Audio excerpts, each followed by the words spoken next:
Hi, I'm Naomi. I'm Katie. And welcome to Lattice TV Game News, bringing you all the gaming news straight from South Korea. First today, we're talking about Pearl Abyss. Yeah, the Korean developers Pearl Abyss have donated the Black Spirit sales from their Black Desert online booth at last month's PlayX4 to charity. The booth generated around 42 million won. That's about 40,000 US dollars in sales across the 4 days of the expo.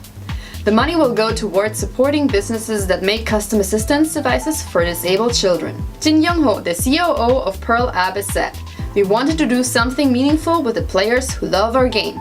We hope that this donation helps children, including teenagers, grow in good health." And good news for all of the Ion fans out there, NCSoft just kicked off 2 bonus weeks on the 30th of May to boost your best grinding efforts. Triple XP Week and Power Up Week both began last Wednesday and promise a plethora of boons for the player. Characters can enjoy triple XP in their leveling exploits, and players can now safely enchant and temper their stigmas, essence cores, and accessories without the fear of destroying them. Hopefully this isn't the first you're hearing about this, as the bonus week started back on the 30th, but if it is, you have 1 more day to take advantage of the boost since it will finish tomorrow on the 6th. Things are on an ever upward trajectory for Nexon. After recording a very impressive financial quarter, it was recently announced that the Korean giant has expanded their folio by acquiring NetGames.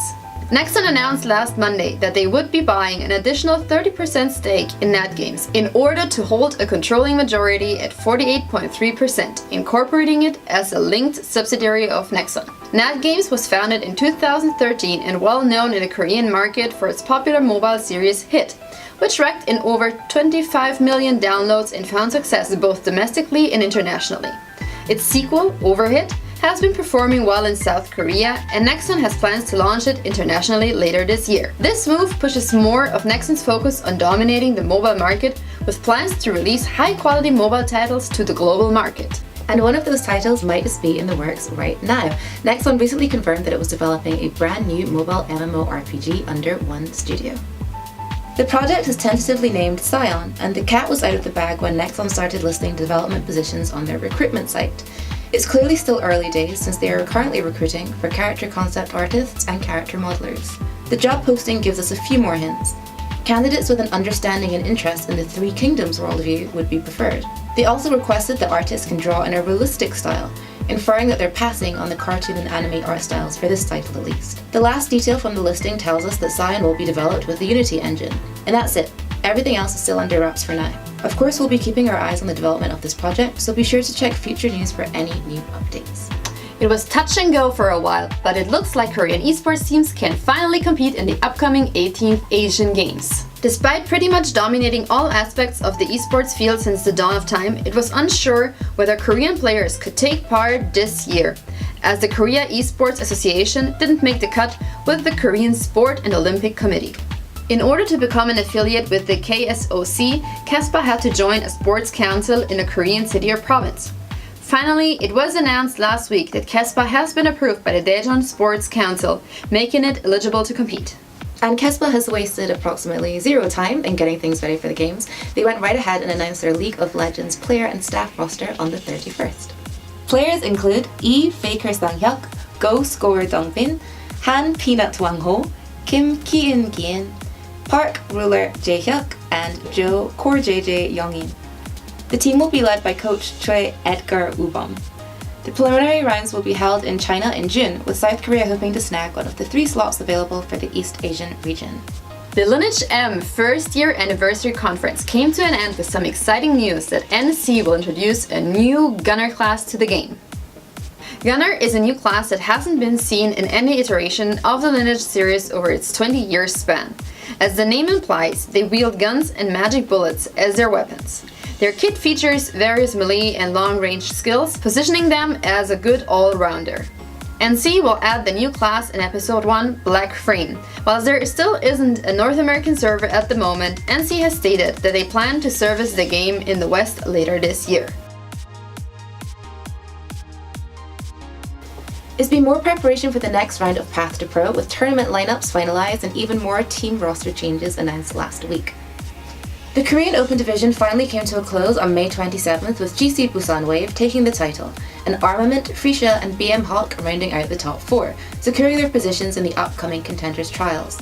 They will face off against MVP Space, Blossom, Meta Athena, and WGS Laurels 9, who fell into relegation thanks to their bottom 4 finishes in Contenders Season 1. These 8 teams will compete in trials for the 4 Contenders Season 2 spots up for grabs. It looks like Meta Athena are doing their best to put together the means for a triumphant return to glory. After signing the coach that led his team to Contenders Pacific Champions, they recently announced that they had picked up their former DPS player, Recry, after he left back in January. They also picked up flex support Selly, who was known for his DPS play on C9. He said on stream that he made the switch to support after he couldn't become a Tracer specialist, so it'll be interesting to see how he performs in his new role.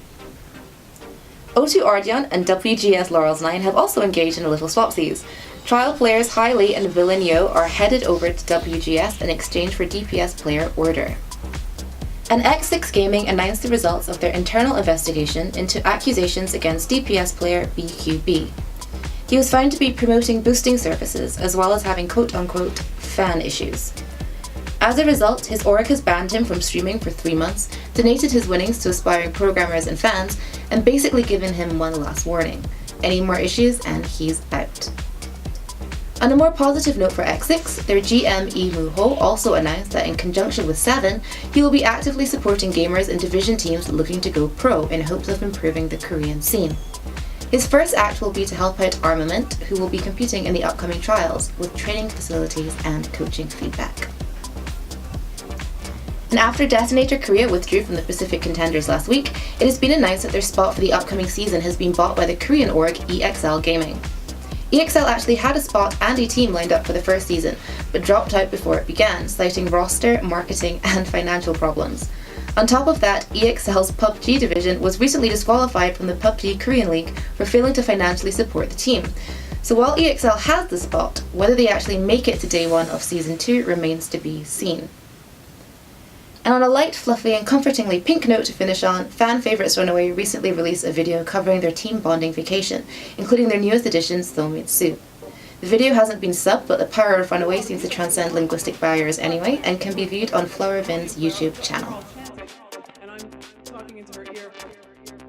There's been VR expos, VR arcades, VR cafes, but June brings a new kind of VR experience.